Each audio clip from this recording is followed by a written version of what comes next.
Sup, friends? I'm back again. Like I told you, I got this new guitar. Well, it's an old vintage guitar, but it's new to me.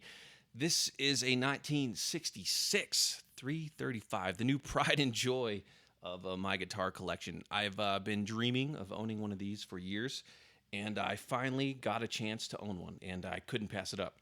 So today we're just going to talk about this guitar. I'll kind of tell you the story of the guitar. I love hearing stories of how these old guitars, find someone. And then I'll just do some playing, so just skip to the end if you want to get straight to the playing. But yeah, so this story here for this guitar starts about 15 years ago for me. My dad met this Christian guitar player through our church. His name's Danny Ortley, amazing musician.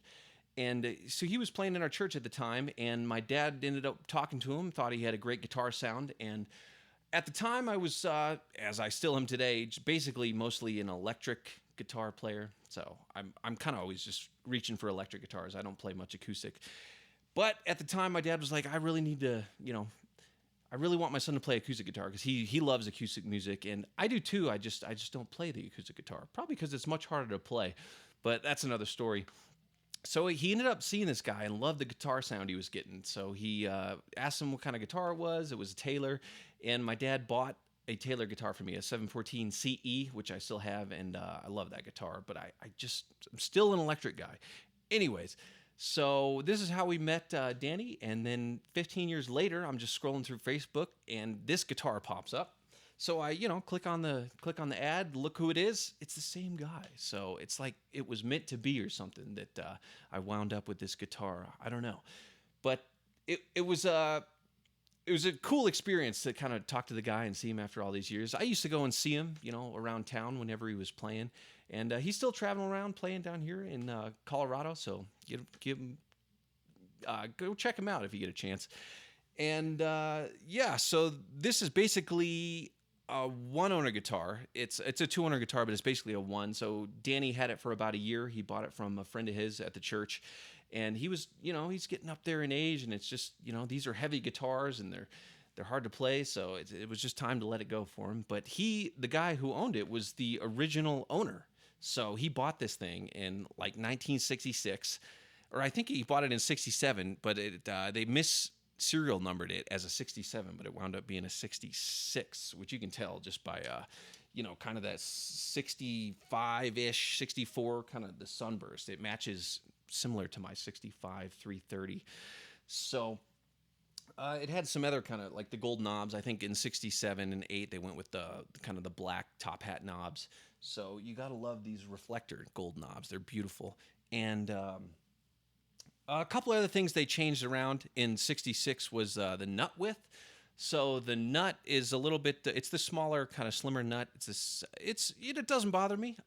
Once you play it for about 5 minutes, you're used to it. So I wouldn't scoff at any of these 66 guitars with the necks. I mean, I'd rather have a wider one, but I don't really have I don't have 20 grand. I mean, probably 20 to 50 grand these days, which is crazy. So I could just never afford one of those. But these are still reasonably affordable. I mean, so I had to scoop it up before they got out of hand. And this guitar in particular, it hurt a little bit buying it, but I'm glad I did it, and I'm blessed to own such a great instrument. And this one's going to stay with me for a long time. This guitar, so yeah, the guy bought it in 67. It has the original hang tag. So guess how much the guitar was going for back then? I'd love to see your comment on that down below. And remember, it's got the factory Bigsby on there, so that adds a little bit to the value. And then he bought the hard shell case. I'll show you guys that. And it's just such a clean guitar too. I mean, this thing has like not a mark on it. It's like almost like it's a brand new guitar. I mean, when I first played it, I was like, dude, is this a reissue, man? Like, there ain't nothing even to say anything about on it, to be honest with you. So, well, there is one thing. The inlay here at the 9th fret is just popping up a little bit on the bass side, so I will have to kind of get that glued back down. But that is the same thing that happened to me on my SGs. Like, it was funny, the first gig I played, on the last song, luckily, the dot on that was stuck to my finger. So luckily it was the last song. And, you just get them glued back in and they're good to go. So I had my buddy Tenorio down here in Denver do that for me, and he did a beautiful job. So if you need a guitar tech, check out him. I'll probably have him do this one as well. We'll see. And but yeah, I love this guitar, and we're gonna go ahead and hear some of the sounds of it today. Let's go with the bridge pickup to start off with, and let's see what we got here.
All right, let's go to the middle pickup, everybody. Let's check this one out.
man, I just love this the middle pickup, and then every pickup on this thing. It just blows me away. It's got real low action, which I'm usually a little bit higher, but I think I'm gonna leave it like this. I think it had 9s on it when I got it, but I had to throw the 10s on it. I need a little bit more, but it raised it just enough, I think, that I don't have to maybe mess with it, or at least I'll leave it like this for a while and play it. It feels good. But and the pickups are real close, so it's got like a really kind of bright, awesome sound with these pickups. But let's go back to this middle, because I'm just really feeling that right now. It's got a great sound.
Man, I just have so much fun playing this. I could just keep on going for you guys. But yeah, the other thing about this is I really wanted to do a shootout. So make sure you subscribe, and we're going to do a shootout between this vintage guitar and then my Reissue 59, because I really love the 59 until I got this. And then I'm like, man, I didn't know the vintage thing was like that much. It just has something extra. I can't even explain what it is, but there's something about it. But we'll do a shootout, and you guys can tell me if you agree. But this is a beautiful guitar, and I'm blessed to have it. And I thank you guys for watching the videos and kind of digging the channel. Make sure you subscribe and like the video if you guys kind of dig the content. We just kind of talk about guitars, and hopefully just kind of a nice, fun way. And we'll see you guys in the next one. And let me play you out here with one more groove here.